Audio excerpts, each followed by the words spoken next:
এটাই হচ্ছে I love Panchagarh. বর্ডারের জিরো পয়েন্টের বিখ্যাত চা বাগান এটা।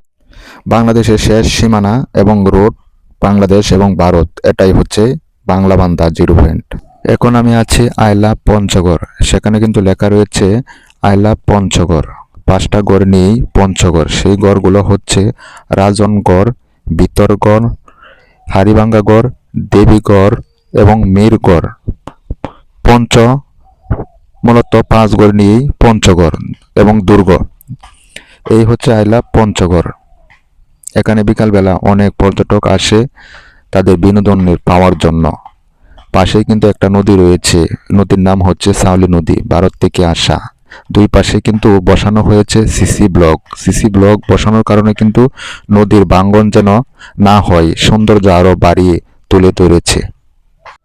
এখন কিন্তু চলে যাচ্ছে একবারে বিনা পাসপোর্ট ভিসা ছাড়াই কিন্তু ইন্ডিয়াতে। দেখেন এখানে একটা মেইন পিলার রয়েছে, লেখা হচ্ছে এমপি 436 নাম্বার পিলার। ওই পাশে হচ্ছে লাল সবুজের পতাকা, বাংলাদেশ লেখা। এখন কিন্তু চলে যাচ্ছে ইন্ডিয়া। এ হচ্ছে এমপি 436 নাম্বার, ইন্ডিয়া লেখা, ইন্ডিয়ার পতাকাও আছে। এটা মূলত জিরো পয়েন্টে বাংলাদেশ এবং ভারতের সীমানায় যে জিরো পয়েন্ট যে জায়গাটা আছে, সেটা কিন্তু এই জমিগুলাতে কিন্তু চা বাগান, এবং চা বাগান কিন্তু পুরোটাই কিন্তু সমতল ভূমিতে।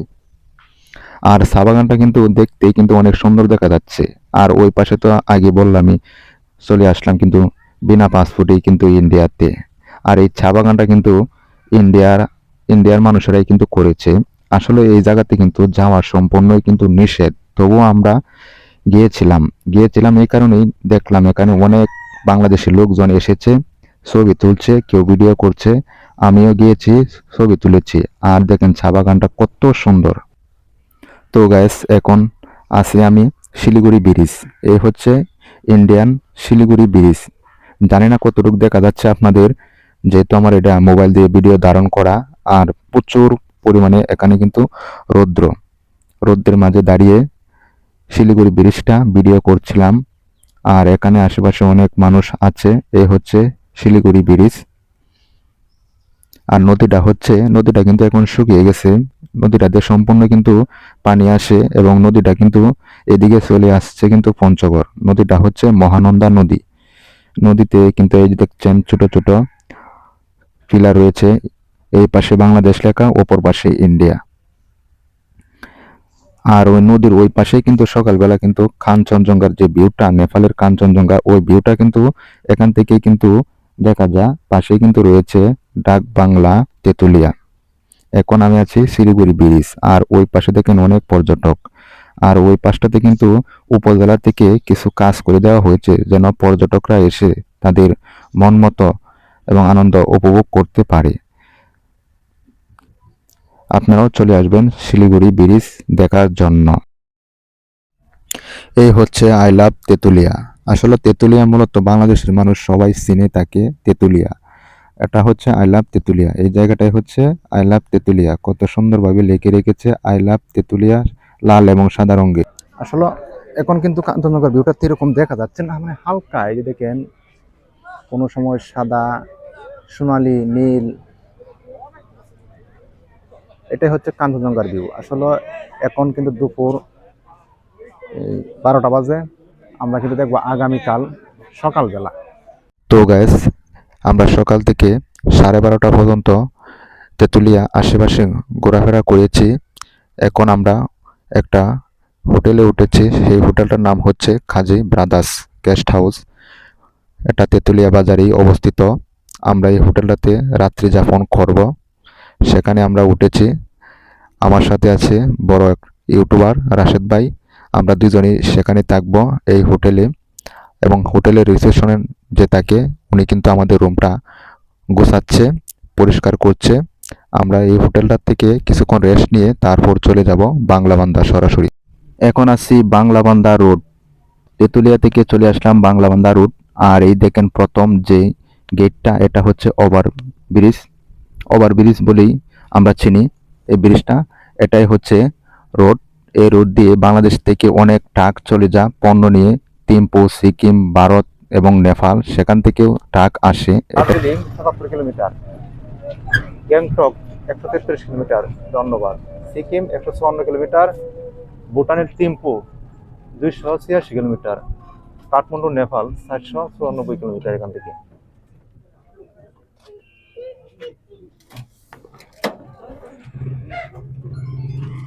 ওটো কি মূলত এই পর্যন্তই নাকি? এখন যে জায়গাটাতে রয়েছি সেটা হচ্ছে বাংলাবান্ধা, একেবারে জিরো পয়েন্টে। এদিকে লেখা রয়েছে বিজিবির নিজস্ব সম্পত্তি এবং সাইনবোর্ড, বিজিবিদের যে সাইনবোর্ড থাকে ওই সাইনবোর্ডটা। এটাই হচ্ছে বাংলাবান্ধা রোড। এখানে চলে আসলাম বিকালবেলা এবং এসে দেখি আমরা যে আসলাম বিষয়টা কিন্তু এরকম না। অনেক পর্যটক, এটা কিন্তু বাংলাদেশি পর্যটক যারা আসে এখানে কিন্তু বসে। ওই যে বসার যে স্থানটা দেখিয়েছি ওই হচ্ছে বাংলাদেশের পতাকা, আর লাল গড়টা আপনারা দেখতে পাচ্ছেন, সেই গড়টা হচ্ছে এখানে ইন্ডিয়া থেকে যেসব পর্যটক আসে তারা এখানে বসে এবং বিজিবি এখানে, না সরি বিজিবি না, বিএসএফ সেখানে বসে তাদের দায়িত্বে যেগুলা কাজ আছে সেগুলা কাজ তারা করে। এখানে অনেক পর্যটক ছবি তুলছে, তাদের মন মতো ভিডিও করছে।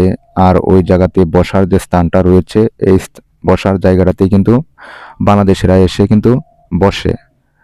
ওইদিকে আবার কিন্তু ভারতেরও রয়েছে। আর দেখেন আমি যে জায়গাটাতে রয়েছে একেবারে শূন্য রেখায়, মানে একেবারে সমান সমান শূন্য রেখায়। এখানে একটা বিষয় বলে রাখি, ভারতের যে রাস্তাটা দেখতেছেন সেটা কিন্তু কালো, মানে একবারে সমান। ওই পাশে বাংলাদেশের রাস্তাটাও কিন্তু কোনো দিকে খারাপ না, দুটাই ভালো, কিন্তু ইন্ডিয়ারটা একটু বেশি সমান, একটু ভালো। ওই দেখা যাচ্ছে ইন্ডিয়ার পতাকা, এটা হচ্ছে ইন্ডিয়ার বড় ধরনের একটা পতাকা লাগিয়ে রেখেছে তাদের একটু পাশেই, গড়টার একটু পাশেই। আর ওই পাশে রয়েছে বাংলাদেশের পতাকা। রাস্তার পূর্ব পাশেই রয়েছে বাংলাদেশি পতাকা, পশ্চিম পাশে রয়েছে ভারতের পতাকা। আসলে এই জায়গাটা একটু, বিষয়টা একটু অদ্ভুত আমার কাছে মনে হয়েছে, যেহেতু এটা শুধু রাস্তাটাই ঢুকেছে ইন্ডিয়ার ভিতরে। ম্যাপ দেখলেই বোঝা যায় যে বাংলাবান্ধা কতটুক ভিতরে ইন্ডিয়ার ভিতরে ঢুকেছে। দুই পাশেই কিন্তু ভারতের সীমানা, শুধু রাস্তাটাই কিন্তু ভারতের একবার ভিতরে ঢুকে গেছে। সেটাই হচ্ছে বাংলাবান্ধা। লাল সবুজের পতাকা বাতাসে দুলছে পূর্ব পাশে রাস্তার, এবং পশ্চিম পাশে কিন্তু রয়েছে ইন্ডিয়ানদের জাতীয় পতাকা। ওই রুটটা দিয়েই মূলত কিন্তু বাংলাদেশ থেকে অনেক ট্রাক পণ্য নিয়ে চলে যায় থিম্পু, সিকিম, ভারত, নেপাল এবং ভুটান, নেপাল, ভারত থেকেও কিন্তু বাংলাদেশে আসে পণ্য নিয়ে, শুধু এই রাস্তা ধরেই। কিন্তু এখন রাস্তাটা কিন্তু একটু নীরব লাগছে, যেহেতু আজকে শুক্রবার। তারপরেও আর একটু নীরব থাকার কারণ হচ্ছে একাই শেখ হাসিনা ক্ষমতায় চলে যাওয়ার পর থেকে কিন্তু এই রাস্তাটা দিয়ে পণ্য কিন্তু একেবারে একটু কম ঢোকে। আর একটা গাড়ি দেখতে পাচ্ছেন, অটো সিস্টেম গাড়িটা, ওই গাড়িটাতে কিন্তু একটু যাওয়া আসা করে, মানে একটু, মানে যারা ইন্ডিয়াতে এই এন্ট্রি করে মানে আগে থেকে যারা ভিসা পাসপোর্ট করে রেখেছে তারা কিন্তু এই অটোটা দিয়েই কিন্তু সীমান্তটা ক্রস করে এখান বিজিবির কাছে তারা এন্ট্রি করে এবং বিএসএফ এর কাছে এন্ট্রি করে কিন্তু তারা চলে যায়। তাদের হয়তো আগে ভাগে থেকেই কিন্তু পাসপোর্ট ভিসা করা হয়েছিল। আমরা ইতিমধ্যে আমরা কিন্তু দেখছি অনেক মানুষ কিন্তু ইন্ডিয়াতে ঢুকছে কাতাই এন্ট্রি করে, এবং কিছুক্ষণ আগেও দেখলাম একটা মহিলা ঢুকছে। বাংলাবান্ধা থেকে সরাসরি চলে আসলাম সন্ধ্যার সময় ইয়েলো কালার বাস দেখার জন্য। এই সেই ভাইরাল বাস বাগান, ভিডিওতে কতই না দেখেছি ইয়েলো কালার বাস।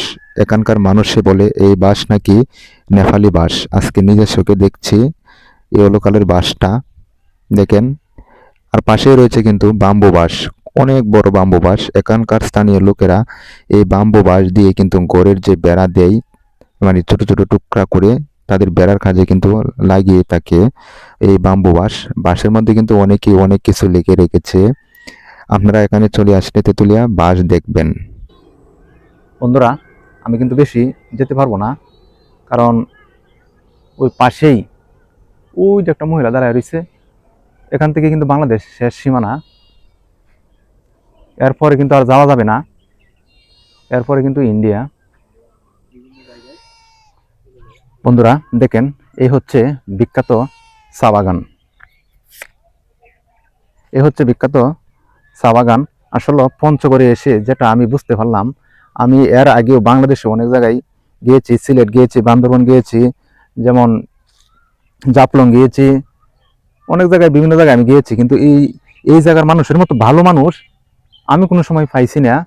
এই প্রত্যেকটা মানুষই মানে আমাদের সাথে মিশে যাচ্ছে, একবার কি বলবো, বলার মতো ভাষাই নেই। যার সাথে কথা বলি তারাই আমাদের সাথে মিশে যা। এবং এখানে চা বাগান দেখেন, এখানে দেখেন ওই যে বাগানটা দেখেন, এটা পুরোটাই চা বাগান। আর ওই হচ্ছে 300 বছরের উপরের একটা মন্দির। এই মন্দিরটা এখন কিন্তু সন্ধ্যা হয়ে যাচ্ছে, ওখানে কিন্তু আমরা যাবো না। আর মন্দিরের ওই পাশেই কিন্তু রয়েছে কিন্তু মহানন্দা নদী। এই পঞ্চগড় তেঁতুলিয়া এসে আরেকটা বিষয় জানতে পারলাম, আমরা এর আগেও ফটিকছড়ি সিলেট চা বাগান দেখেছি, সমতল ভূমিতে নয়, উঁচু উঁচু পাহাড়ের মধ্যেই কিন্তু চা বাগান। আর এই পঞ্চগড় তেঁতুলিয়া হচ্ছে সমতল ভূমিতেই চা বাগান। আর এখানে মানুষ ধান যেরকমভাবে চাষাবাদ করে, ধানের পাশাপাশি প্রত্যেকের যেন একটু না একটু চা বাগান তারা করেই। আসলে এখানে মানুষ চা বাগানের সাথে জড়িত। আর এই চা বাগান অনেকেই করে, এই চা পাতা তুলেই কিন্তু তারা ফ্যাক্টরিতে পাঠিয়ে দেয়। তো গ্যাস এতক্ষণ দেখলেন চা বাগান, আর চা বাগান থেকে গিয়ে আমরা এখন রাতে চলে আসলাম হোটেল বড়বিল্লা চা হাউসে। এখন এখানে চা খাবো। এখানেই কিন্তু চা বাগান, পাশেই রয়েছে কিন্তু এই দোকানটা, কাঁচা পাতার চা খাবো এখন। আমাদের সাথে দেখে যে সবাই আশা করি যে টাকা পয়সা নিয়েই আসেন। আমিও একসময় আহ, ঘোরাঘুরি অভ্যাস ছিল, টাকা পয়সা নিয়েই ঘুরতাম। কিন্তু তেঁতুলিয়াতে যারা ঘুরতে আসবেন সবাই সাবধান যে কোথাও ফ্রি চা খাইতে যায় না। আসেন ভাই আসেন, ফ্রি ফ্রি চা খাইয়া যান। সবার কাছে অনুরোধ, ফ্রি চা কেউ খাইতে যাবেন না। যে ফ্রি চা খাইতে গেলেই সমস্যা আছে, সেটা বললাম না, সেটা সবাই বুঝে নেবেন। সবাইকে অসংখ্য ধন্যবাদ। তেঁতুলিয়াতে আসলে অবশ্যই কাঁচা পাতা চায়ের দাওয়াত, চা খেয়ে যাবেন। এটা ভাই অর্গানিক চা, অনেকের কাছে ভালো লাগবে, অনেকের কাছে ভালো লাগবে না। সবার মুখে স্বাদ একরকম না। সবাইকে ধন্যবাদ, আসসালামু আলাইকুম। আর আপনার চাটা কিন্তু অসাধারণ হয়েছে, একবারে নেচার। তো গ্যাস সাত সকালে চলে আসলাম শিশির ভেজা চা বাগানে। এই চা বাগানটা এখন শিশির ভেজা, একেবারে সকাল 5টায় চলে আসলাম। আর এখন কিন্তু সকাল 6টা বাজে, শুধু কাঞ্চনজঙ্ঘা একবার। গ্যাস এখন আসি মহানন্দা নদীর পাড়ে। এখন সকাল 6টার উপরে বাজে। আসছিলাম এখানে সকাল 5টায়, সেই থেকেই অপেক্ষা করছি কাঞ্চনজঙ্ঘার ভিউটা দেখবো বলে। দুঃখের কথা হচ্ছে আকাশ পরিষ্কার না থাকার কারণে কিন্তু কাঞ্চনজঙ্ঘাটা আর দেখা হচ্ছে না। যেহেতু আকাশটা পরিষ্কার না, তাও দেখেন হালকা কিছু দেখা যাচ্ছে। কিচ্ছু করার নেই, আমরা হাল ছাড়বো না। পরবর্তী সময় হলে কিন্তু আবার আসবো, আমাদের সাথে থাকবেন। বন্ধুরা, আমার এই ছোট্ট চ্যানেলটা সবাই সাবস্ক্রাইব করে আমার পাশে থাকবেন।